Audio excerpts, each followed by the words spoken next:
8 నెలల్లో జరిగిన విధ్వంసంపై స్వయంగా పాట పాడి వివరించిన బండి సంజయ్.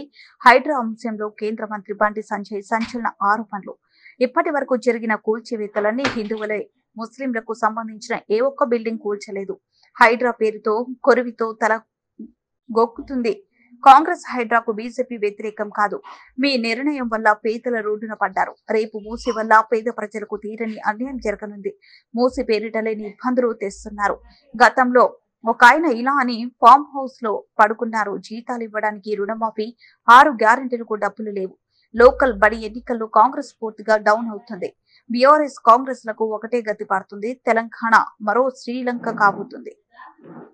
భవిష్యత్తులో విద్యార్థులకు ఎటువంటి విద్య నేర్పించాల్సిన పరిస్థితుల్లో కొంత ఆలోచించండి. వాళ్ళు మీ విద్యార్థులు భగత్ సింగ్ కావన్నా, ఛత్రపతి శివాజీ మహారాజ్ కావన్నా, తాంత్యా తోపే కావన్నా, సర్దార్ పటేల్ కావన్నా, బాబాసాహెబ్ అంబేద్కర్ కావన్నా, ఇలాంటి విద్యార్థులు కావాలో ఆలోచించండి. లేకుంటే కామ్రేడ్ పేరుతో నర్సరీలు కావన్నా, టెర్రరిస్ట్ కావన్నా ఒక్కసారి చూడండి. ఇలా విద్యా వ్యవస్థలో అటువంటి భావాజాలను నింపడానికే ఇలా ఘోరమైన ప్రయత్నాలు జరుగుతున్న విషయాన్ని తల్లిని ఆలోచించాలి, మేధావి వర్గం ఆలోచించాలి. నేను ఇప్పుడు మాట్లాడాలని చెప్పి దీన్ని మళ్ళీ వెళ్ళే కాంట్రవర్సీ చేసి పండిసంటే ఇట్లా మాట్లాడతానంటే నేను అట్నే మాట్లాడు దానికోసమే మాట్లాడతాను. మంచి సమాజం నిర్మాణం జరగాలి, మంచి సమాజం ఇవ్వాలి.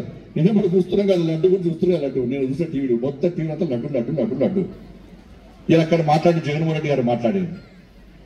తిరుపతి దేవస్థానము ఒకప్పుడు, ఇప్పుడు 7 కొండలు, దాన్ని 2 కొండలు కొంతమంది 2 కొండలు. మనం 7 కొండలవాడ వెంకటరమణ గోవింద గోవింద అంటామా, 2 కొండలవాడ వెంకటరమణ గోవింద గోవింద అంటామా? అప్పుడు ఇష్యూ వేస్తే అప్పుడు మనమే కొట్లాడు. మీరు ఎవరు కొట్లాడారా మీరు? మాకు మన విఎస్పీ లేదా? వాళ్ళు మనకేం తిట్టనే? విఎస్పీలు ఆర్ఎస్ఎస్ వాళ్ళు భజన తెలుసుకుంటే మనకు అవసరమా? మనం పోవాలి, దేవుని నేను బాగుండాలి, నా కుటుంబం బాగుండాలి, పొరుగు నామం అడ్డనామం పెట్టుకోవాలి, 10 మందికి పక్క నామాలు పెట్టి రావాలి. ఇంతే. మనకేమొస్తామే? దేవుడు ఉంటే 7 కొండలు అయితే ఏ దేవుడు పోయి మొక్కుంటాం కదా, నాకేమొస్తాం అనుకుంటారు మీరు. కాదు విఎస్పీలు కొట్లాడతారు కదా, కేసులైనా జైలైనా ఆర్ఎస్ఎస్ వాళ్ళు విఎస్ వాళ్ళు భరిస్తారు కదా.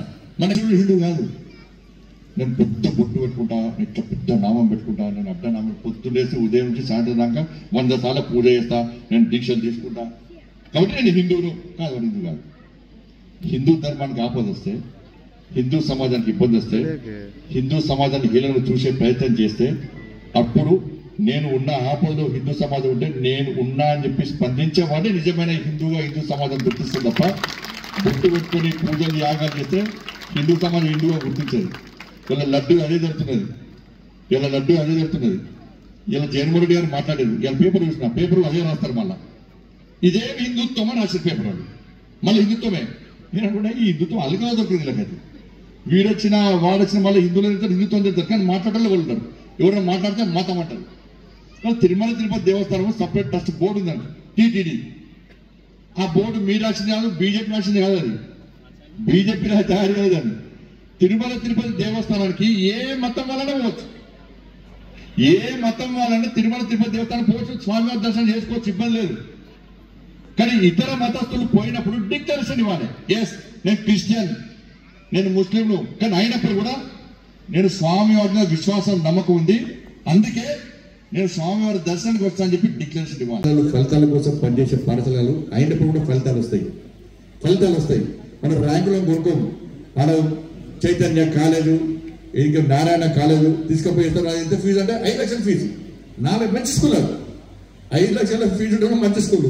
పొద్దున తీసుకుపోయి కోళ్ళం కంపినట్టు, గంప కింద కంపినట్టు తీసుకుపోయి రూమ్ వేసి రాకా ఉంటారు. ఇక అది ఎవరు రాస్తారు? బాగా చదువుతులు రాస్తారు. చదువు తీసుకోవాలి. చదువుతులకే ఎక్కువ ఫీజు, వాళ్ళకే ర్యాంకులు వస్తాయి. చదువు రాకుండా, చదువులో తక్కువ చదువుకున్న వాళ్ళకు ఇంపార్టెన్స్ చేయరు వాళ్ళు. కాబట్టి అవి ర్యాంకుల కోసం పనిచేస్తే నిర్బంధ విద్య అంటారు దాన్ని. రూమ్ లేసి తలపెట్టంటే ఆట ఉండదు, పాట ఉండదు, మాట ఉండదు, ఏముండదు. పిల్లలు వేస్తే ఎగ్జామ్ రోజు చేస్తారు, పేపర్ లీక్ చేసుకుంటారు, ర్యాంకులు కొంటారు, తీసుకుపోయి ఆ సెంటర్లో కార్లు దించేస్తారు. ఆ పేపర్ లీక్ అయితే మొత్తం బట్టి పంపిస్తారు. బట్టి చదవాలి. కానీ ఆ చదువు ఏమైతే పెద్ద కలెక్టర్లకు ఏం చేస్తారు? మళ్ళీ నేను పైసలు ఖర్చు పెట్టి మన నాన్న అమ్మ చదివించారు పెద్ద కళ్యాణం. కాబట్టి నేనేం చేయాలి? బాగా పైసలు సంపాదించుకోవాలి. నేను నా పిల్లలు కూడా అక్కడి కార్యక్రమం అనుకుంటాను. కానీ శిశుమందిలో చదువుకునేటువంటి విద్యార్థులు కష్టపడి పనిచేసి చదువుకునేది. వాళ్ళు జగన్మోహన్ గారు ఏం మాట్లాడిందంటే, నేను డిక్లరేషన్ ఇవ్వడానికి ఇబ్బంది పడి వాళ్ళ అది పోలేకపోయాడు. అంతకుముందు ముఖ్యమంత్రిగా ఉన్నప్పుడు పాపం అప్పుడు పేరు పోయినప్పుడు డిక్లరేషన్ దాదాగిరి ఉంటాయి కదా, ఎవరు ఇప్పుడు ఇక్కడ జరగలేదు కదా, ఎవరి రాజ్యం ఉంటే వాళ్ళు దాదాగిరే పోయిండు. నిబంధనలు ఉల్లంఘించిపోయినారు, నిబంధనలు ఉల్లంఘించిపోయారు. ఇవాళ ఇదేం హిందుత్వము, ఇదేం సెక్యులరిజం అంటున్నారు కదా. ఇవాళ నేనంటున్నా, మీరు అంతకుముందు పోయినప్పుడు అంటే వెంకటేశ్వర స్వామి భక్తితో పోయినా, హిందువుల ఓట్ల కోసం పోయినరా? ఇలా ఈ వ్యవహారాలు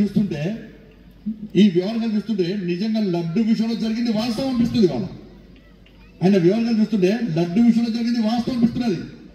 నది మానవత్వం రాసుకపోండి అంటే హిందూ ధర్మం పట్ల ఎంత హీలనగా మాట్లాడుతారో ఒక్కసారి ఆలోచించండి. వాళ్ళ నాకే ఇట్లుంటే దళితుల పరిస్థితి ఏంటి అట. తిరుపతి దేవస్థానం పోతే ఈయన వెలుమన, ఈయన రెడ్డియా, ఈయన కాపువా, ఈయన ముదిరాజా, యాదవ, గౌడ, ఎస్సీల మాలన మాదిగన, ఎస్టీ రాజు కూడా ఇవ్వలేరా? కులాలు చూడరారా? మరి జగన్మోహన్ గారు ముఖ్యమంత్రినప్పుడు ఎంతమంది దళితులకు దర్శనం దొరకలే? ఎంతమంది వారికి ఫిర్యాదు చేశారు? గతంలో అనేక ప్రభుత్వాలు, ఉమ్మడి ఆంధ్రప్రదేశ్ లో కాంగ్రెస్ పార్టీ ప్రభుత్వం ఉండే నాన్నగారు ముఖ్యమంత్రి. మరి ఆ సభలో ఎంతమందికి దర్శనం కాలేదు దళితులకు? తిరుపతి దేవస్థానంలో దళితులకు సంబంధమైన దళితులు నిజమైన దళితులు, హిందూ ధర్మ రక్షకులే దళితులు. వాళ్ళు ప్రత్యక్షంగా పరోక్షంగా ఇలా మత మార్పులను ప్రోత్సహించే ప్రయత్నం చేయడం ఇంతకంటే సిగ్గుచేటు కూడా కాదు.